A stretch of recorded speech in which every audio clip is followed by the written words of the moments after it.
आदर आदाब अभिनंदन आभार। मैं अमिताभ बच्चन आपका स्वागत करता हूं और शुरू करता हूं। हेलो गाइस, सभी को राम राम और welcome back to another blog. और आज है संडे, तो फिर आज के मॉर्निंग वॉक के लिए हम निकल रहे हैं अभी। और अबे जल्दी बोल, कल सुबह पनवेल निकलना है। लगभग 6-6:30 बज रहे हैं। और उसके बाद हम जाएंगे हमारे ब्रेकफास्ट के लिए। और मैं भी शायद आज वापस क्रिकेट खेलें, तो अगर क्रिकेट खेलेंगे तो आपको व्यू देंगे, वरना फिर सीधा हम मिलेंगे हमारे ब्रेकफास्ट पे। तो फिर हम मिलते हैं आगे। अबे साले,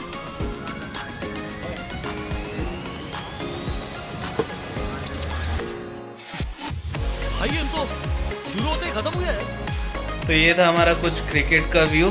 और फिर उसके बाद हम आ गए थे रूम पे, क्योंकि जो मेरा फ्रेंड था अभिषेक, उसके पैर में लग गई थी चोट। एक्चुअली ब्लीडिंग बहुत हो रही थी, पत्थर में उसका पैर लड़ गया था।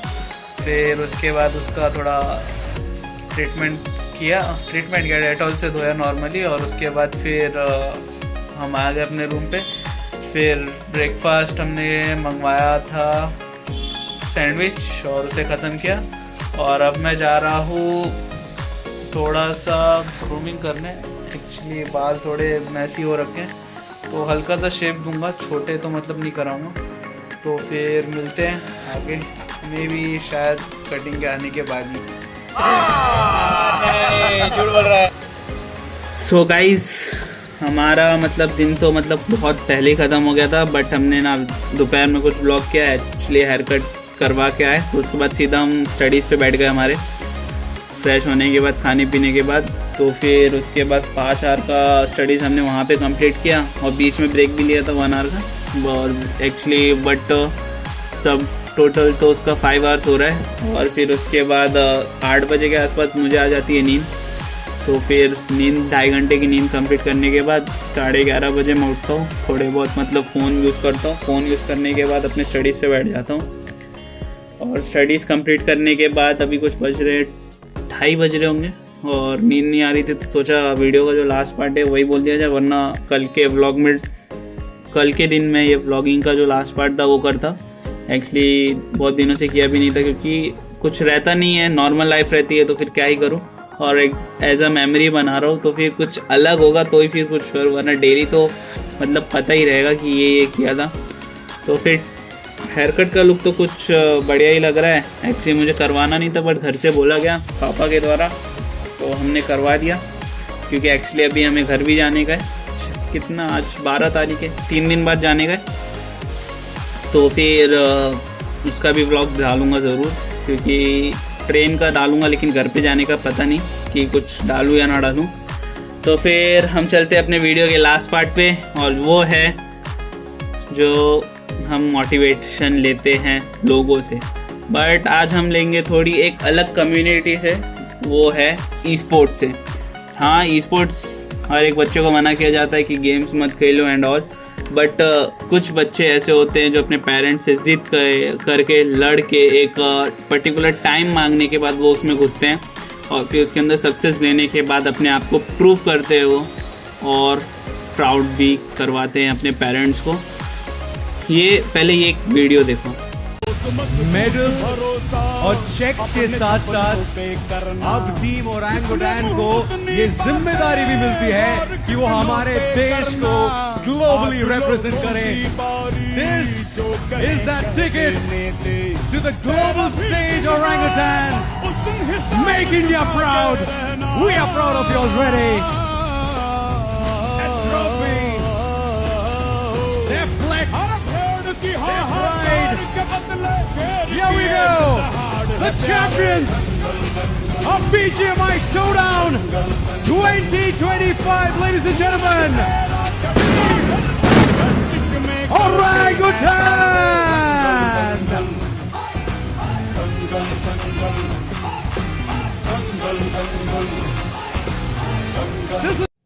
देखिए ये वीडियो।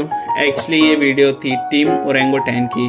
जी हाँ, टीम ओरंगुटान एक ई स्पोर्ट्स टीम है, एक ऑर्गेनाइजेशन है जिन्होंने BMSD का चैम्पियनशिप जीता है। BMSD एक टूर्नामेंट था जिसमें टॉप 48 टीम्स इंडिया की आती हैं और वो रिप्रेजेंट करती हैं अपने आप को और कम्पीट करती हैं #1 आने के लिए।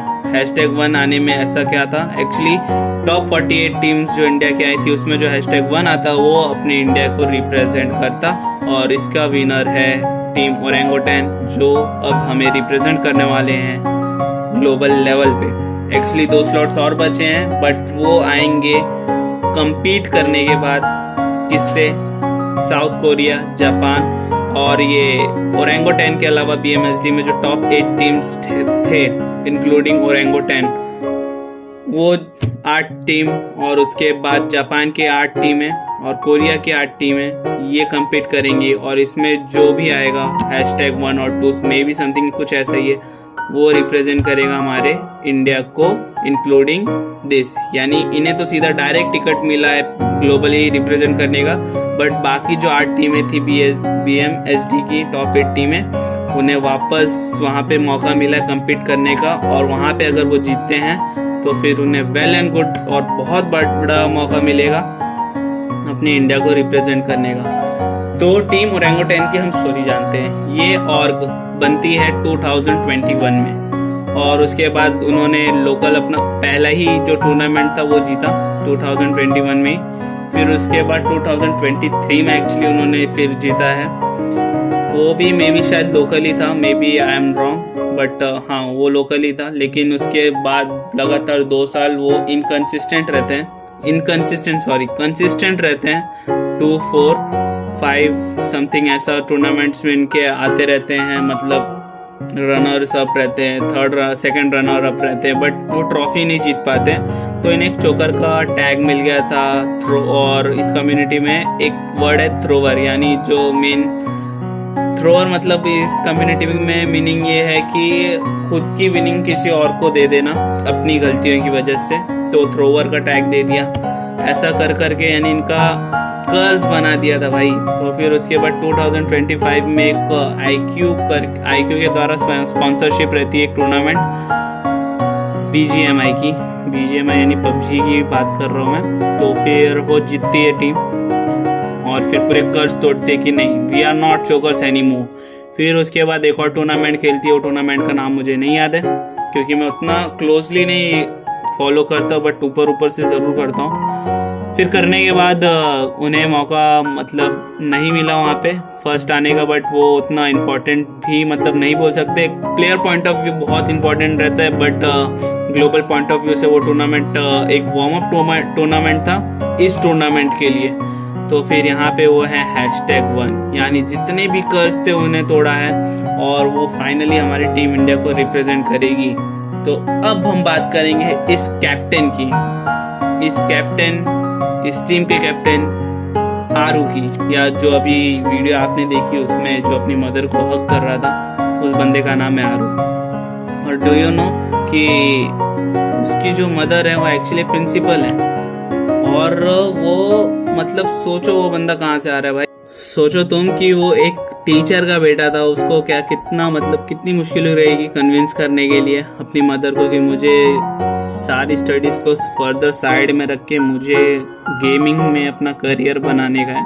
और फिर उसके बाद एक पर्टिकुलर टाइम मांगने के बाद उससे अप्रूवल भी मिलता है, फिर वो बंदा रिप्रेजेंट आज अपनी इंडिया को कर रहा है। इतने डाउनफॉल्स, यानी वो मतलब स्टार्टिंग से वो बंदा जुड़ा है, और he is going now to represent our India, so well and good। और इससे सीखने क्या मिलती है? सीखने ये मिलता है कि हम बात करते हैं आरू की, जो हमारे कैप्टन साहब है, जो हमें रिप्रेजेंट करने वाले हैं ग्लोबली। वो बंदा ये सीख देता है कि if you have a potential, यानी अगर तुम में जज्बा है 100% कि तुम अपने आप को वहाँ पे प्रूफ कर दोगे, तो you make challenge your parents too. यानी अगर मेरा इन शॉर्ट कहने का मतलब ये है कि मतलब आप के घर पे अगर आपके पेरेंट्स कोई पर्टिकुलर फील्ड को लेके सजेशन दे रहे, बट आपको उसमें नहीं जाना है और उसमें आपको कुछ दिखता है ऐसा जो आपके पेरेंट्स को नहीं दिख पा रहा है, तो फिर आप उन्हें कन्विंस करो, और फिर उसके बाद अपने आप को टाइम दो उसमें, बट 100% डेस्पिरेशन के साथ। और फिर ओरेंगोटैन जो टीम है ओवरऑल उसकी बात करें तो वो हमें ये सीख देती है भाई कि अपना काम करते रहना चाहिए। जो एक स्टूडेंट लाइफ होती है उसमें काम ये होता है अपनी फर्दर स्टडीज़ पे एकदम फोकस्ड रह के अपना 100% देना चाहिए, और मे बी वन डे एक ऐसा आएगा जिसमें वो रिज़ल्ट 100% हमें मिलेगा। तो फिर आज का ब्लॉग तो कुछ बड़ा है नहीं, तो फिर हम मिलते हैं डे 2 में। एक्चुअली हाँ, डे 2 में अब बज रहे 2:30, 2 दिन के ब्लॉग में एक साथ डालूंगा क्योंकि ब्लॉग बहुत छोटी हो जाएगी फिर। मे बी आज तो 6 मिनट की होगी, 6-7 मिनट की। तो फिर मिलते हैं हम कल। सो गाइज, डे 2 के ब्लॉग में आपका स्वागत है।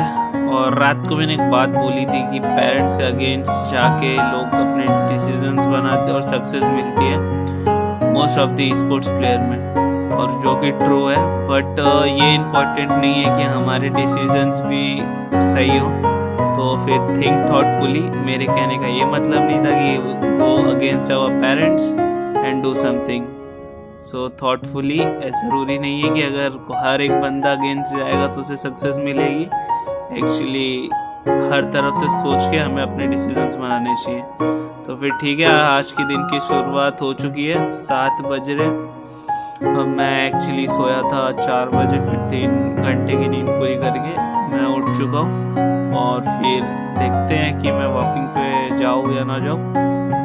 मोस्टली नहीं जाऊँगा क्योंकि ठंड का मौसम हो रखा है, तो तबीयत के लेके थोड़ा कॉन्शियस हूँ क्योंकि घर पे भी जाना है, फिर ट्रैवलिंग भी करनी है, और फिर 5 दिन में रिटर्न भी आना है। तो फिर सबको लेके थोड़ा कॉन्शियस रहना पड़ रहा है। सो अगर नाश्ता होगा तो मे बी घर पे ही आ जाए, वरना अगर एटमॉस्फेयर बाहर का एडेप्टिव रहा तो बाहर जाऊँगा।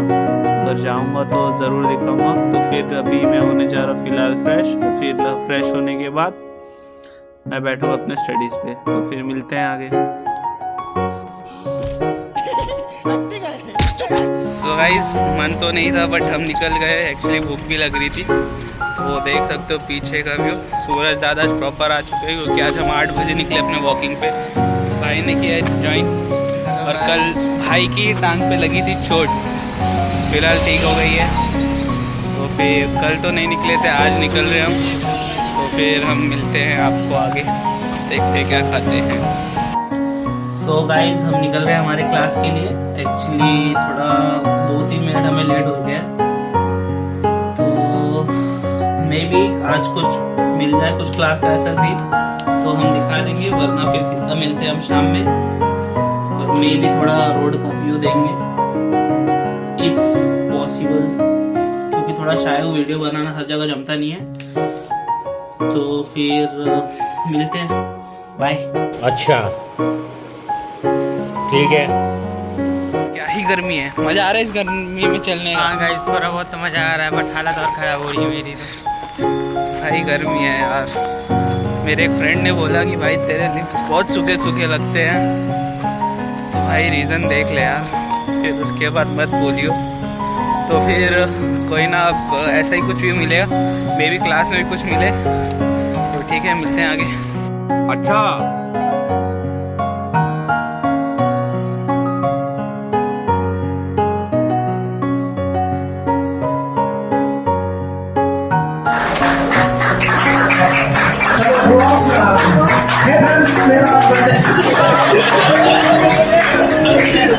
मेरा बर्थडे है और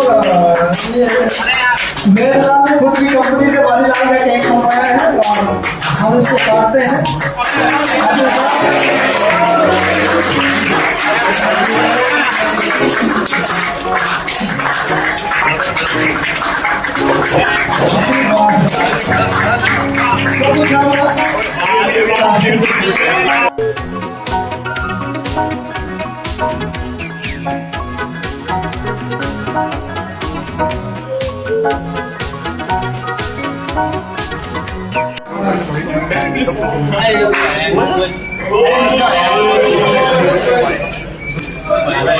मुंह में दो सर, मुंह में। सर ये मान लो कि ये खा भाई, सर ये मान लो कि मैंने खाया, तुमने खाया, एक ही बात।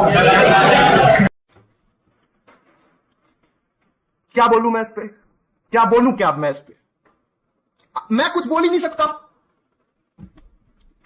सो गाइज हम आ चुके अपने रूम पे और ये कुछ क्लिप्स थी। एक्चुअली सर का बर्थडे सेलिब्रेट हो रहा था, उनका बर्थडे था आज, और उसके अलावा कुछ खास एंजॉयमेंट था नहीं आज, मतलब थोड़ा बोरिंग सा ही दिन गया। और आज का व्लॉग यहीं पे ख़त्म करते हैं क्योंकि तबीयत भी थोड़ी ठीक नहीं लग रही है। तो क्योंकि यहाँ पे टेम्परेचर बहुत अप एंड डाउन हो रहा है, दोपहर में एकदम गर्मी जैसे दिखा है लेकिन रात में उसी का एकदम अपोजिट बहुत ठंड रह रही है। तो टेम्परेचर ऊपर नीचे होने की वजह से थोड़ा हेल्थ इशू हो रहा है। तो कोई ना, अब मिलते हैं अगले ब्लॉग में।